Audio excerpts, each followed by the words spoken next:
Welcome! In this video we're going to be taking a quick look at Gaonsari, a epic grade debuffer class Elune.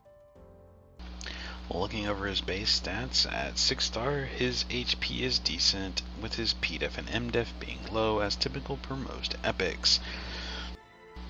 As he's transcended up, his HP does go up to a decent 39k, but his PDEF and MDEF are still at the lower side at 3.8 and 4.1k. His attack speed at 108 does put him as a pretty quick Elune, so that does help him play his role as a debuffer, as he can help start getting debuffs on the enemies quickly. Let's go over some of his skills. The first skill, Bomb Amulet. This skill applies an amulet to the enemy. An amulet is something that helps with his passives and other skills and gives him the ability to debuff and help other debuffs as well.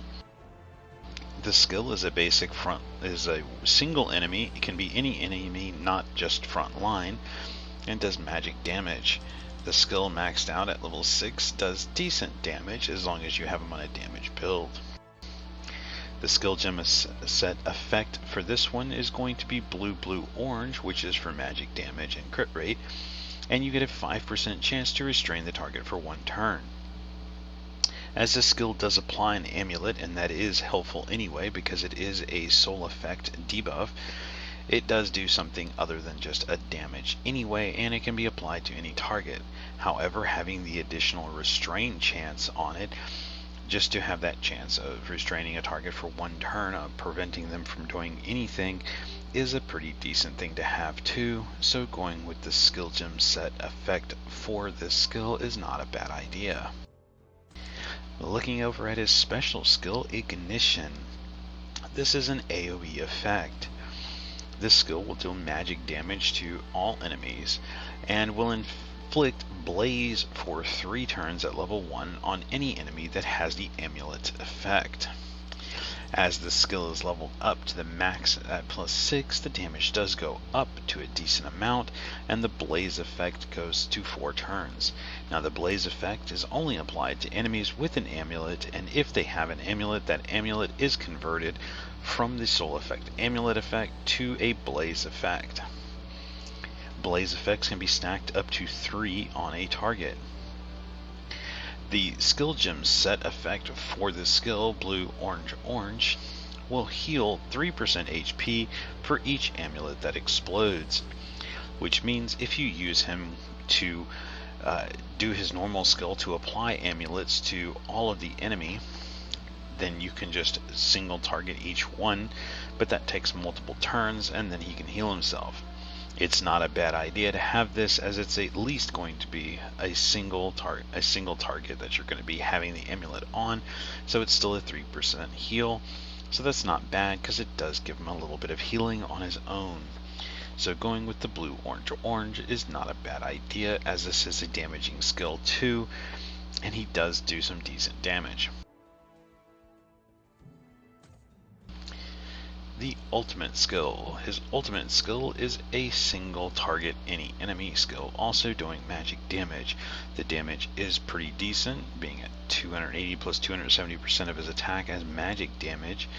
It's to a single target and will inflict a spell effect that seals the target for 2 turns. If the target has an amulet on them from his skill 1, then this will double the duration of seal.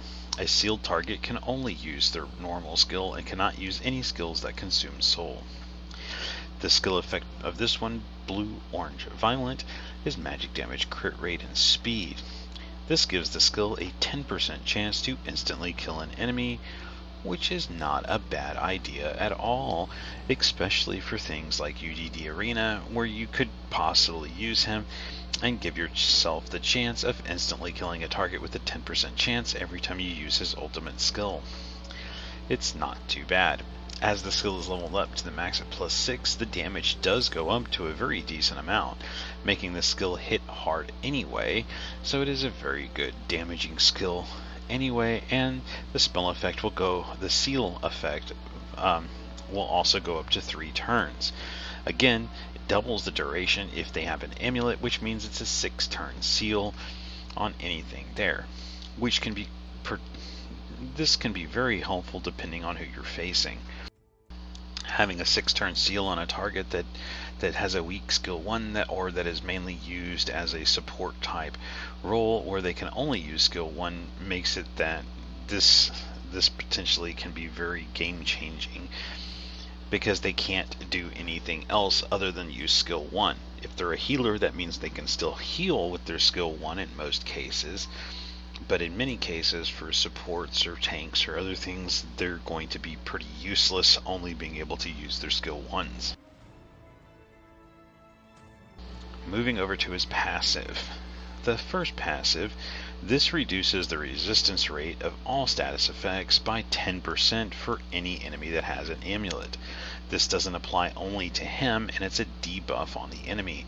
So the amulet is a sole effect type of debuff, meaning that once it's applied on the enemy, they have a minus 10% chance of resistance to all of their resistance rates. So using him as a debuffer, if he can just use his normal skill to apply it to the enemy team, and you have other debuffers that you want to be able to land debuffs, then this means that all the enemy, for each one that has an amulet on it, they have a negative 10% chance.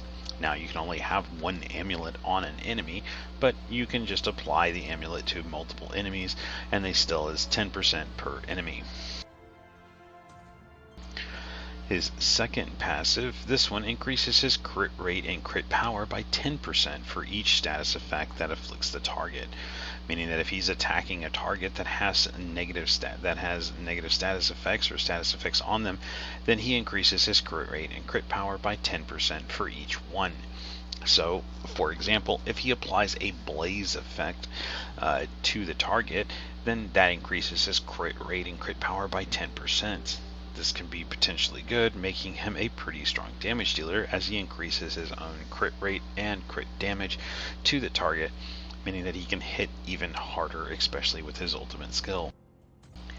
His third passive is like a few of the other Elunes.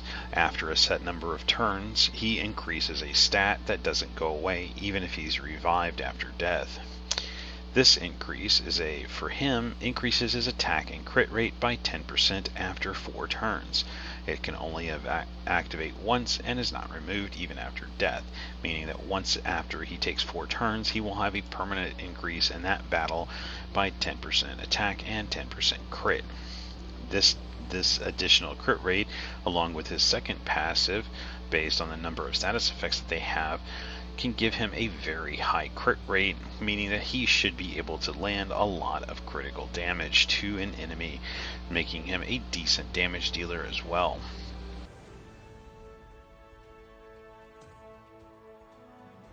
Overall, the types of gear that you would want to go with him, as far as gear or on the dimension slate, the things that you'd want to focus on, or anything that gives him accuracy would help, but the amulet is a soul effect, so that one will be applied anyway, and you don't resist that one, so that isn't too bad of an option. But you would also want to go, since he does do good damage and he does have decent attack, you would probably want to go ahead and go with some attack stats and whatever crit damage you can get, so that way he can do a lot of damage to the enemy.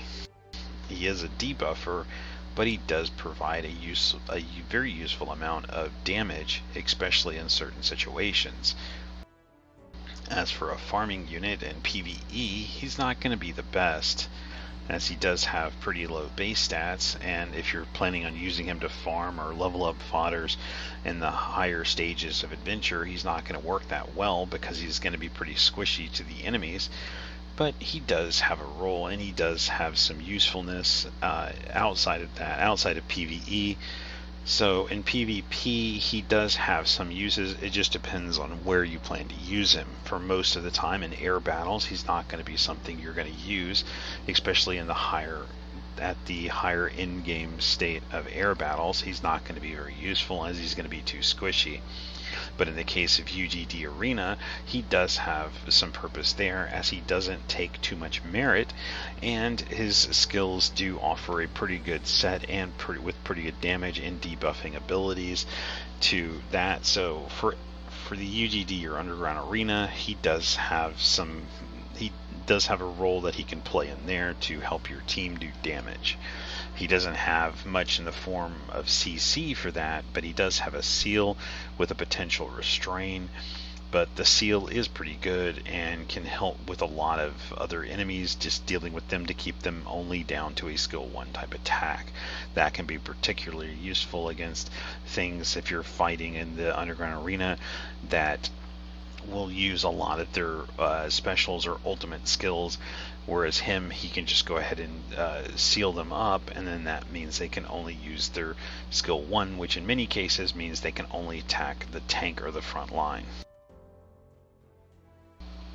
Overall, he's not going to be a very great Elune, but he isn't too bad, and he does have some usefulness. The fact that he can apply Blaze can be helpful, and you can combo him with other enemies or other Elunes that also do the Blaze effect that help them, such as Balder or Eve. They do combo with him because he does help apply Blaze, and they benefit from the Blaze effects as well. Blaze is a diminishing type debuff, meaning it's based on the max or the current HP of the target that it's on. So as the HP of that target goes down, the soul damage that each Blaze effect does to the enemy target reduces every time as their HP goes down. So it's not going to be as powerful as, say, a bleed effect, where it's just based at a set amount and it's always going to tick down.